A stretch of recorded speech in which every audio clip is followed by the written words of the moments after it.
కోహినూర్ ప్రపంచంలోనే అత్యంత ప్రకాశవంతమైన వజ్రాల్లో ఒకటి. అత్యంత ఖరీదైనది మాత్రమే కాదు, ఎంతో పురాతనమైనది కూడా. తెలుగు నేలపై పుట్టిన ఈ వజ్రం వరల్డ్ ఫేమస్ అయింది. దేశాలు దాటి ప్రస్తుతం బ్రిటిష్ మ్యూజియంలో కొలువుదీరింది. దీన్ని భారత్కు అప్పగించాల్సిందిగా దశాబ్దాలుగా కేంద్ర ప్రభుత్వం కోరుతూనే ఉంది. ఇప్పుడు మరోసారి కోహినూర్ వజ్రం హెడ్లైన్స్ కెక్కింది. ఈసారి కోహినూర్ వజ్రంపై చర్చ ఎందుకొచ్చింది? దీన్ని మరోసారి తెరపైకి తీసుకొచ్చిన వ్యక్తి ఎవరు?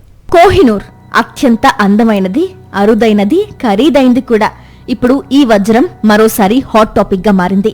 స్వయంగా న్యూయార్క్ సిటీ మేయర్, భారత మూలాలు కలిగిన జొహ్రాన్ మమ్దాని ఈ వజ్రం గురించి మాట్లాడారు. కోహినూర్ ను ఇండియాకు అప్పగించాల్సిందిగా బ్రిటన్ రాజు చార్లెస్ ను కోరుతానని అన్నారు మమ్దాని. 105 క్యారెట్ల బరువు కలిగిన ఈ వజ్రం బ్రిటన్ రాచరికంలో భాగంగా మారింది. అయితే ఇది భారత్ కు చెందిన వజ్రం. బ్రిటిష్ పాలనలో ఇండియా నుంచి దీన్ని దొంగలించారని చరిత్ర చెబుతోంది. బ్రిటిష్ రాజు కింగ్ చార్లెస్, రాణి కమెల్లా 4 రోజుల పర్యటనలో భాగంగా అమెరికా వచ్చారు.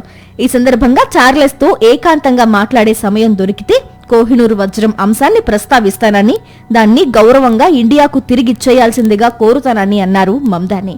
అనుకున్నట్టుగానే ఆయన కింగ్ చార్లెస్ ను కలిశారు.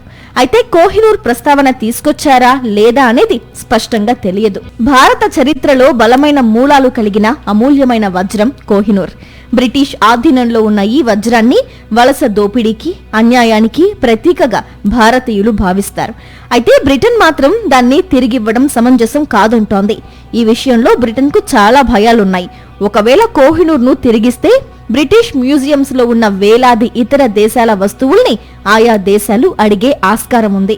అందుకే బ్రిటన్ ఎప్పుడూ కోహినూర్ అంశాన్ని ప్రస్తావించదు.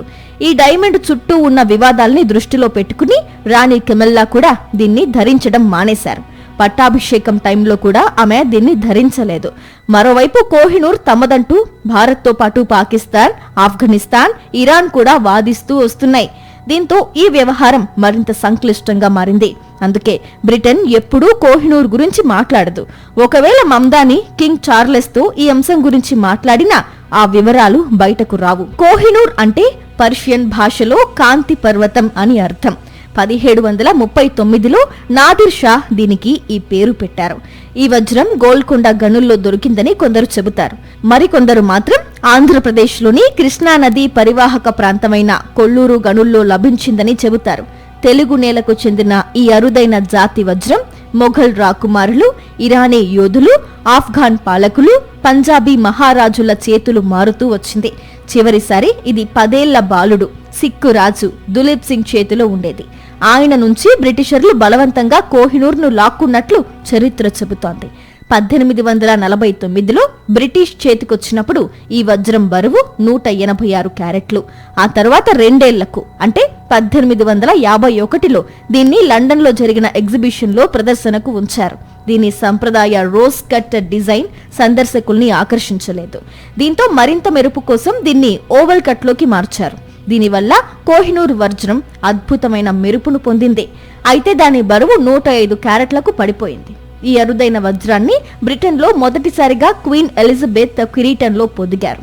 1937లో జరిగిన రాణి పట్టాభిషేకంలో తొలిసారి ఈ వజ్రం ప్రజలకు దర్శనమిచ్చింది. ఆ తరువాత చాలా మంది రాణులు దీన్ని తమ కిరీటంలో ధరించారు. అయితే భారతదేశంలో దౌత్యపరమైన వివాదం తలెత్తుతుందనే ఆందోళనల మధ్య క్వీన్ కెమెల్లా ఈ వజ్రాన్ని ఉపయోగించడం ఆపేశారు.